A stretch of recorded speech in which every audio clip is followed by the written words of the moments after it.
नमस्कार। प्रभाव साक्षी news network पर आप सभी का स्वागत है। संसद में मोदी सरकार के खिलाफ अविश्वास प्रस्ताव लाकर विपक्ष ने राजनीति की पिच पर सत्ता पक्ष के सामने जो बॉल फेंकी थी, उस पर प्रधानमंत्री नरेंद्र मोदी ने छक्का लगा दिया।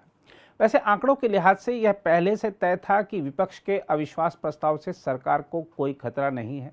यही नहीं, लोकसभा में अविश्वास प्रस्ताव पर चर्चा शुरू होने से एक दिन पहले ही राज्यसभा में भी विपक्ष की बड़ी हार हो गई थी, जब सत्ता पक्ष ने सदन में अपना बहुमत नहीं होते हुए भी दिल्ली में सेवाओं संबंधी विधेयक को पारित करा लिया था। ऐसे में सवाल उठता है कि एक हार के तुरंत बाद विपक्ष दूसरी हार का स्वाद चखने को क्यों आतुर था।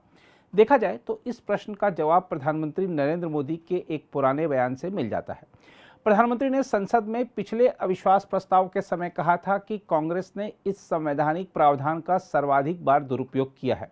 देखा जाए तो इस बार कांग्रेस सांसद गौरव गोगोई ने जो अविश्वास प्रस्ताव पेश किया, वह भी एक तरह से संवैधानिक प्रावधान का दुरुपयोग ही था, क्योंकि यह सिर्फ राजनीतिक उद्देश्यों की पूर्ति के लिए उठाया गया कदम था। प्रधानमंत्री ने कहा भी है कि पिछली बार भी और इस बार भी फ्लोर टेस्ट सरकार का नहीं बल्कि विपक्ष का ही था। लोकसभा में 3 दिन की बहस में सबसे अच्छा भाषण किसका रहा, किसने किसको धो डाला, किसका भाषण सबसे खराब था या किसका भाषण औसत दर्जे का था, इन सब मुद्दों की चर्चा से पहले हमें यह देखना चाहिए कि इस बार की बहस के दौरान क्या नया रिकॉर्ड बना है। और आपको बता दें कि जो नया रिकॉर्ड बना है वह है हर पक्ष के वक्ताओं की ओर से एक दूसरे पर निजी हमले बोलने का। यह निजी हमले जिस तरह बेहद निजी हमलों में परिवर्तित हुए, वह दुर्भाग्यपूर्ण था।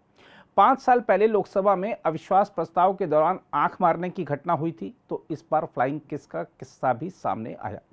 संसद में पहले भी अविश्वास प्रस्ताव आए हैं, लेकिन अटल बिहारी वाजपेयी, सुषमा स्वराज, अरुण जेटली और प्रमोद महाजन जैसे तत्कालीन विपक्षी नेता सत्ता पक्ष पर हमले के लिए निचले स्तर पर कभी नहीं उतरे थे। उस समय माहौल ऐसा होता था कि सत्ता पक्ष से ज़्यादा लोग विपक्ष के प्रमुख नेताओं के भाषण सुनने को आतुर रहते थे, क्योंकि वह सिर्फ और सिर्फ तथ्यों और तर्कों के आधार पर ही अपनी बात गरिमापूर्ण तरीके से रखते थे। लेकिन इस बार विपक्ष ने जिस तरह अविश्वास प्रस्ताव पर चर्चा के दौरान सिर्फ और सिर्फ चुनावी भाषण दिए और प्रधानमंत्री पर तीखे हमले किए, वह अभूतपूर्व था। विपक्ष की ओर से गौरव गोगोई ने भले शानदार शुरुआत की और मणिपुर को लेकर अपनी पार्टी की चिंताओं को प्रमुखता के साथ देश के समक्ष रखा, लेकिन विपक्ष के अन्य नेता कनिमोझी, सुप्रिया सुले, डिंपल यादव, टीआर बालू, अरविंद सावंत, सिमरनजीत सिंह, एनके प्रेमचंद्रन, महुआ मोइत्रा आदि कोई प्रभाव नहीं छोड़ पाए।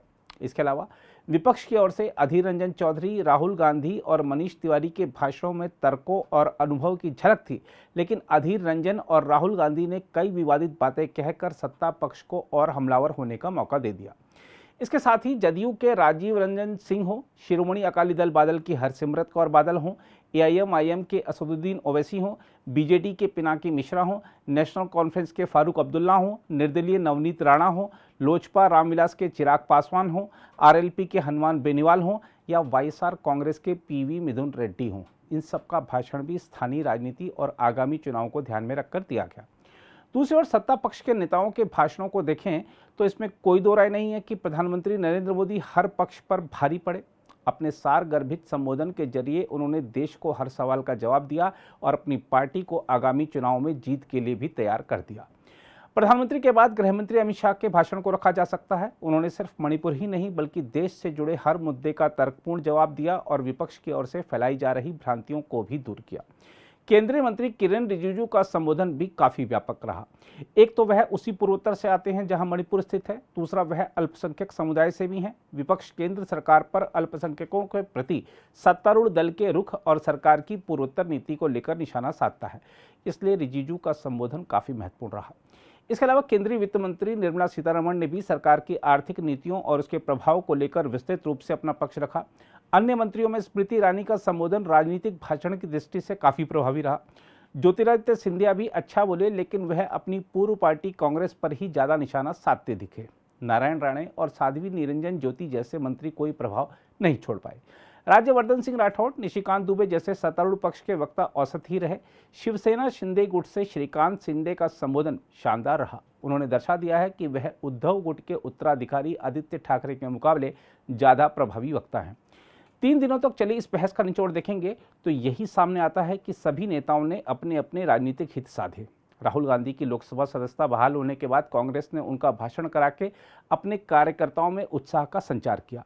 इसके अलावा एनडीए और इंडिया गठबंधन के नेताओं ने अपनी अपनी पार्टी से वक्ता के रूप में जिन लोगों का चयन किया वह चुनाव से जुड़े हितों को देखकर ही किया गया। देखा जाए तो सभी पार्टियों के नेता साल 2024 के लोकसभा चुनाव से पहले खुद की तैयारियों को परखना चाहते थे, इसलिए सबने अपने अपने भाषणों को ज़्यादा से ज़्यादा प्रभावी बनाने का काम किया। देखा जाए तो राजनेताओं के भाषणों को उनके समर्थकों ने सराहा, लाइक किया और शेयर किया, लेकिन सवाल उठता है कि इससे देश को और मणिपुर को क्या मिला। देश चाहता था कि संसद के मानसून सत्र में चर्चा हो कि महंगाई को कैसे कम किया जाए, बेरोजगारी को कैसे कम किया जाए, सांप्रदायिक सद्भाव के बिगड़ते माहौल संबंधी घटनाओं को कैसे काबू में लाया जाए, भ्रष्टाचार को कैसे पूरी तरह खत्म किया जाए, महिलाओं के खिलाफ बढ़ते अपराधों पर कैसे लगाम लगाई जाए, ऑनलाइन फ्रॉड की बढ़ती घटनाओं पर कैसे तत्काल रोक लगाई जाए। लेकिन इसमें से किसी भी विषय पर चर्चा नहीं हुई, यानी जनता के जो मुद्दे थे वो वहीं के वहीं रह गए। बहरहाल विपक्ष इस बात पर अपनी जीत मना रहा है कि प्रधानमंत्री को मणिपुर तथा अन्य मुद्दों पर बोलने के लिए मजबूर करने में सफल रहा।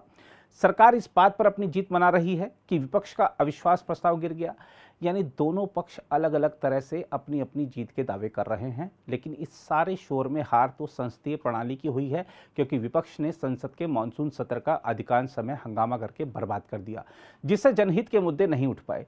यही नहीं, सत्र दर सत्र लगातार हंगामे के बीच ही बिना चर्चा के सरकार को विधेयक पारित कराने की अब आदत पड़ गई है। विधेयकों पर चर्चा नहीं होने से जनता को अपने लिए बन रहे कानून के सकारात्मक और नकारात्मक पक्ष के बारे में जानने का अवसर ही नहीं मिल पाता। यही नहीं, जिस मणिपुर को लेकर यह सारा राजनीतिक हंगामा हुआ, उस पर चर्चा के बहाने से सभी दलों ने एक दूसरे के कार्यकाल में हुए दंगों और हिंसा से जुड़े घटनाक्रमों का उल्लेख कर पुराने जख्मों को कुरेदा। खैर, लोकसभा ने मणिपुर में शांति की अपील का जो प्रस्ताव पारित किया है वह काफी सकारात्मक कदम है। यदि इस चर्चा के माध्यम से ही मणिपुर में शांति कायम हो जाए तो एनडीए और इंडिया गठबंधन दोनों की ही बड़ी जीत होगी। अगर आप भी लेना चाहते हैं देश दुनिया की तमाम जानकारी तो आज ही सब्सक्राइब करें हमारे चैनल को। साथ ही नीचे दिए बेल आइकन को जरूर दबाएं ताकि हर अपडेट आप तक पहुंच सके।